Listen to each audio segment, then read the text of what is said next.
Goed julle, hulle maak ook hierdie staander so klein, dat jy nou nie klomp ekstra preke het nie, want dan gaan jy nou so deur mekaar raak, en dit voel amper vir my, ek is nou so deur mekaar, dat ek nou nie weet waar is ek nou in die preek nie, maar ons gaan lees uit Johannes 12 uit.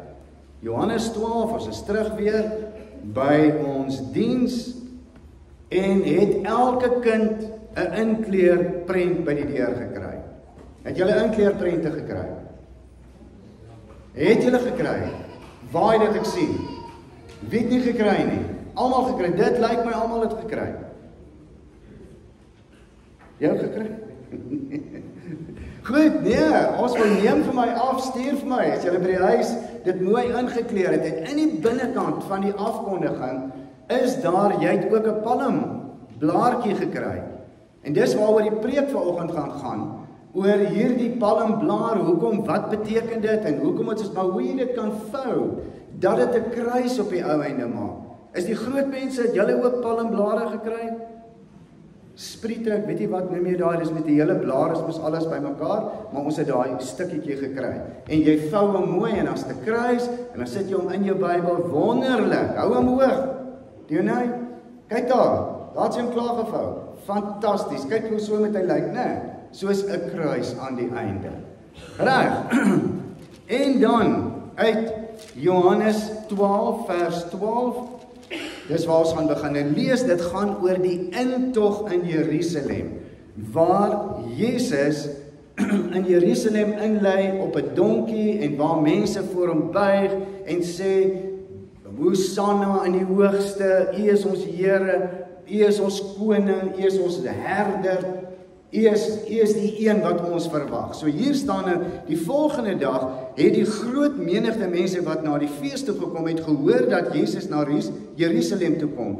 Hulle het palmtakke gevat en hom tegemoet gegaan en uitgeroep en gesê, prys hom, loof hom wat in die naam van die Here kom, en die koning van Israel. Dit is so vir my so mooi, die koning van Israel, loof hom, prys hom, hy het in die naam van die Here na ons toe gekom. Jesus het toe op 'n jong donkie geklim, wat hy daar gekry het, soos daar geskrywe staan. Moenie bang wees nie, Sion, kyk, jou koning kom, en hy ry op 'n donkie. Dit kom ons nou uit Sagaria uit. Julle ken nou daai teks, wat dan nou die voorspelling is vir wat hier gebeur. Jesus se disippels het hierdie dinge eers nie verstaan nie, maar nadat hy verheerlik is, het hulle daaraan gedink dat wat daar geskrywe staan op hom betrekking gehad het, en dat dit met hom gebeur het. Die mense wat by Jesus was, toe hy vir Lazarus uit die graf geroep het, om uit die dood opgewek het gedurig daaroor gepraat. Daarom het die menigte vir Jesus tegemoet gegaan. Hulle het gehoor dat hy hierdie wondertekens gedoen het. Die Fariseërs het toe vir mekaar gesê, sien julle rig niks uit nie. Kyk, die hele wêreld gaan agter hom aanloop. Net hierdie vrees wat by die Fariseërs was, die vrees wat by die Romeinse leiers was. Hier is 'n leier, hierdie man doen iets wat maak dat die volk agter hom aanloop, en hulle was beangs gewees. Goed, ek het regtig 'n klein bietjie gesukkel om alles wat vanoggend gebeur in een preek reg te kry. Dis eintlik lekker om op Palm Sondag te preek. Dis 'n maklike, amper een van daai wat jy net sulke reguit skote skiet. Dis lekker, maar as dit nou 'n kinderdiens is en dis 'n doop, hoe kry jy nou al hierdie goeters bymekaar in een preek? Maar ek glo hier is 'n boodskap vir ons uit hierdie gedeelte wat ons gelees het. En dit wil begin in 1936. Wie's daai? Wie het nog geleef in 1936? Goed, daar mag dalk van julle wees, en dalk sal julle hom onthou, en dit is Hitler, wat in sy Mercedes-Benz limousine deur die strate in Berlyn ry. En so groet hy die soldate, stormtroepe, helmwagte, wat in 10.000 ontplooi is. Dis met die opening van die Olimpiese Spele in 1936 in Berlyn. En soos julle hier kan sien, elke land 6 vaste lande, 49 verskillende lande, en elke een het sy eie kleure aan. Die kleure van die land wat jy nou kom verteenwoordig.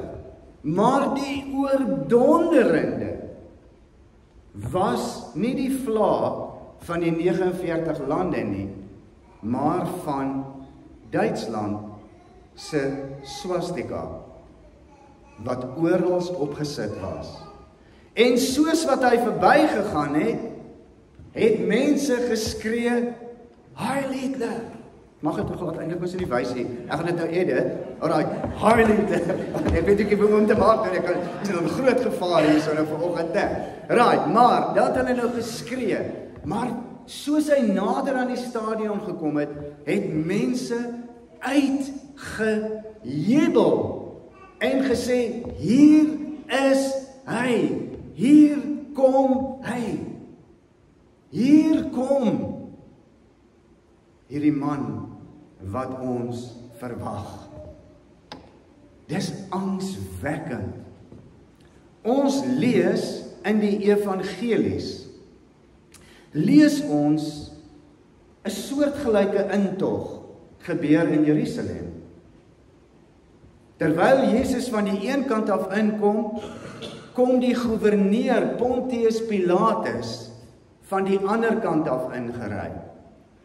Pontius Pilatus kom in sy glorie ingery, binne sy amptshoedanigheid, met sy kar, perdekar, strydwa, koets, maak nou nie saak wat dit was nie, maar kom hy in. En aan die ander kant kom Jesus op 'n donkie in.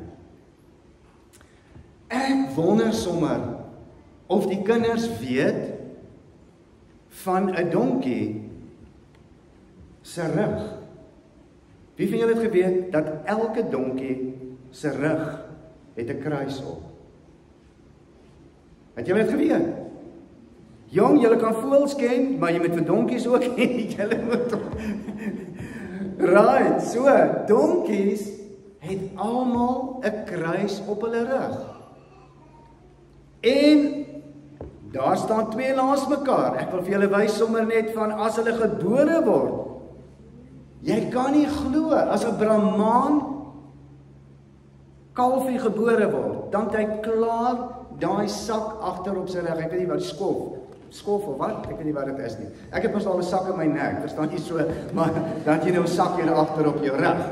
Al is jy gebore, net klaar gebore is, dan het jy dit. 'n Donkie het hierdie kruis op sy rug. Tuis praat ek die waarheid. Dis die waarheid.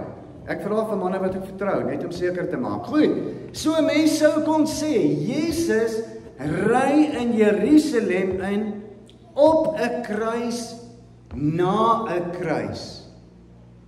Jesus sit op hierdie kruis en hy ry in, onthou, dis die laaste week voordat hy gevang is, voordat hy gekruisig gaan word, voordat hy begrawe word, so 4 dae voor die tyd, is wat hierdie nou gebeur is. Die Sondag en die Vrydag het hulle hom gevange geneem en het hulle hom dan gekruisig en is hy dood. Op 'n kruis, na 'n kruis. Jesus, terwyl hy ry, die Hebreëse woord vir Hosanna. Met ander woorde, ons dink maar soos lof en eer. Maar dit is red ons, Here. Red ons. Hier's die Jesus wat ons gaan red. Hy red ons, hy's ons redder. Dis net vir my so verskriklik mooi. Nou het ek hierdie ding afgerig. Goed. En as ons kyk, hoekom gooi hulle spesifiek palmtakke en klere voor hom neer? Dan is daar betekenis, eienskappe van die palmtak en die palmboom. Die heel eerste ding wat vir my, en ek het dit nie geweet nie, ek het dit gelees, En dit mag waar wees, dit mag nie waar wees nie, ek het nie idee nie, ek het hierdie getoets nie. Dit is wat ek raak gelees het.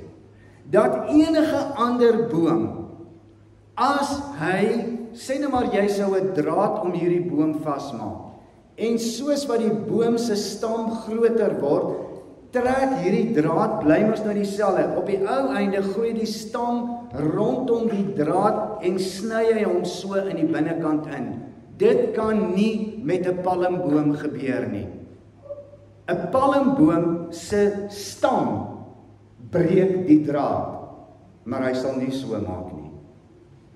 Enige gewone boom gaan so lyk, die palmboom breek die wat hom bind. En as ons kyk, 1 Korintiërs 15 vers 57, dat die oorwinning in Jesus Christus is. Romeine 8 vers 31 wat sê, of 37 wat sê, ons is meer as oorwinnaars in Christus. So wanneer hulle palmtakke neersit, dan sê hulle die oorwinnaar, die oorwinning is in Jesus Christus. Dis ook wat hulle dalk bedoel het, dis wat hulle gesê het. In die ooste is dit 'n boom wat wel bekend is, dis 'n boom wat gebruik word, dis 'n boom wat niks van weggegooi word nie, alles in hom word gebruik. Tweede ding, hy's elasties. So in storms, hulle sê hy kan tot 150 km/h wind, kan teen hom waai, en hy sal nie omval nie. Hy's een van daai gelukkige soort bome wat net sal weer regop staan. 150 km waai geboue onderste bo, maar die palmboom bly staan. Hier is 'n mooi foto na 'n orkaan wat gebeur het. Die palmboom het dit oorleef. 'n Derde eienskap van die palmboom is dat wanneer palmbome langs mekaar staan, bied dit in daardie deel wat eintlik woestyn is, bied dit 'n oase, dit bied 'n koelte, dit bied skaduwee, dit doen iets aan die reisiger wat by hierdie oase kan aankom. En wanneer die mense hulle palmtakke neersit, dan sê hulle in die teenwoordigheid van Jesus, in die skadu van Jesus, het ons vrede, het ons rus, is daar kalmte, kan ek weer my kragte herwin. As jy dink wat in Hebreërs 10 vers 25 staan, dis net so mooi wat daar staan, wat sê, dat ons moenie die onderlinge byeenkomste van gelowiges gering skat en dit verwaarloos nie. Moenie die oase van gelowiges. Hier kry ons krag. Hier rus ons. Hier word ons bedien in die koelte van sy teenwoordigheid. 'n Volgende ding wat ek ook nie geweet het nie, is dat hulle sê enige boom, enige ander boom se lewe is net onder die bas. Soos jy die bas afhaal en die buitekant van die boom, as jy dit beskadig, kan die boom doodgaan. Want die lewe is aan die buitekant. 'n Palmboom se lewe is aan die binnekant. En al gebeur wat, solank die binnekant van die palmboom nie beskadig is nie, jy kan doen aan die buitekant net wat jy wil. Die palmboom sal bly lewe. En ek dink aan 2 Korintiërs 4 vers 16 wat sê, al sou ons aan die uiterlik besig wees om te vergaan, aan die binnekant word ons dag vir dag vernuwe. Is die lewe van Jesus Christus binne in ons lewe, in ons harte. Al sou die wêreld, al sou mense ons aan die buitekant seermaak, aan die binnekant, baie beperkte ruimte vanoggend. Goed. Right, en die volgende ene, dit was vir my net so fenomenaal gewees toe ek het raak lees. Hierdie ene, as julle sommer nou maar net dit weer vinnig deurkyk, is presies wat ek gesê het, dat enige boom se groei is in die buitekant, die palmboom se is in die binnekant. So al word jy seer gemaak, binnekant beskerm die Here vir ons. En dan sê hulle, hoe ouer 'n palmboom word, hoe soeter word sy vrug. Het julle dit geweet? Hoe ouer 'n palmboom word, hoe soeter is sy vrug. Die littekens van die lewe produseer die soetste vrug. Psalm 92, gaan lees dit weer 'n bietjie deur. Die littekens van die lewe, dit wat in die lewe met ons gebeur, bring die mooiste en die soetste na vore. Ek dink dis hoekom Dawid bid en sê, die grysaard moet u behoue laat. Here, moenie die grysaards kom vat nie, want hulle getuienisse, hulle stories wat hulle vertel, hulle belewings met u, hulle ontmoetings met u, Here, is vir ons soet, en ons luister daarna, sodat ons weet, hoe is die pad wat ons moet loop. En dan het ek ook nie dit geweet nie, dat 'n palmboom tot 'n mate vuurbestand is. Ander goed sal afbrand en uitbrand, maar 'n palmboom sal baie keer brande oorleef, want sy hele samestelling in sy stam is van so 'n aard, dat hy nie maklik sal uitbrand nie. En dit bring my sommer maar net by 'n groot vreugde in my lewe. As 'n mens dink aan Johannes 3 vers 16, waar God beloof en sê, en waar hy sê, al val daar duisende langs ons, 10.000 by ons, vir God se kinders. Wat is daai belofte wat hy vir ons gee? Hy sê, tot in ewigheid toe, al sou mense hel toe gaan, God se kinders sal nie in die vuur brand nie. Want, as jy Jesus Christus in jou lewe aangeneem het, as die kruis van Jesus vir jou herinner het, dat hy daar gehang het, dat hy met sy liggaam en sy bloed betaal het, dat God wat die wêreld so lief gehad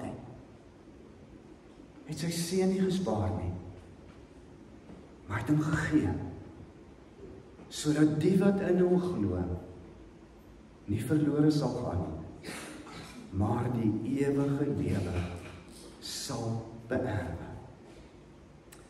Ek wil afsluit, en ek wil sê, mag die palmtak van 2025, mag dit vir jou 'n begeerte gee om in 'n groeiende verhouding met God te lewe. Mag die palmboom ons herinner dat dit nie oor die uiterlik gaan nie, maar oor die binnekant, waar die lewe met God gevier word.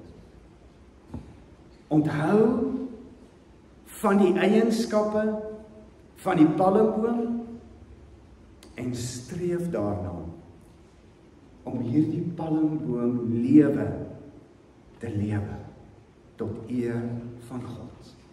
Amen.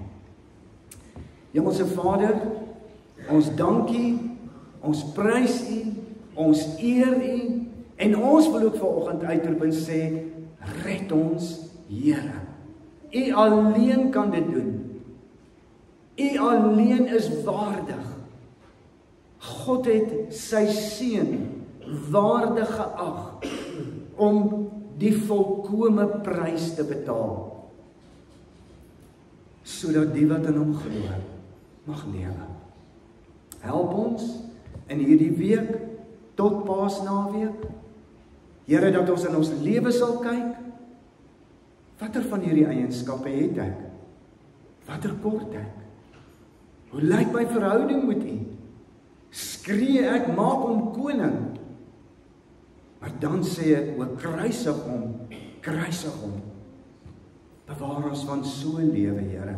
En kom vul ons opnuut vanoggend. Ons dink sommer net, Here, aan klein Barend wat gaan opgroei as 'n palmboom.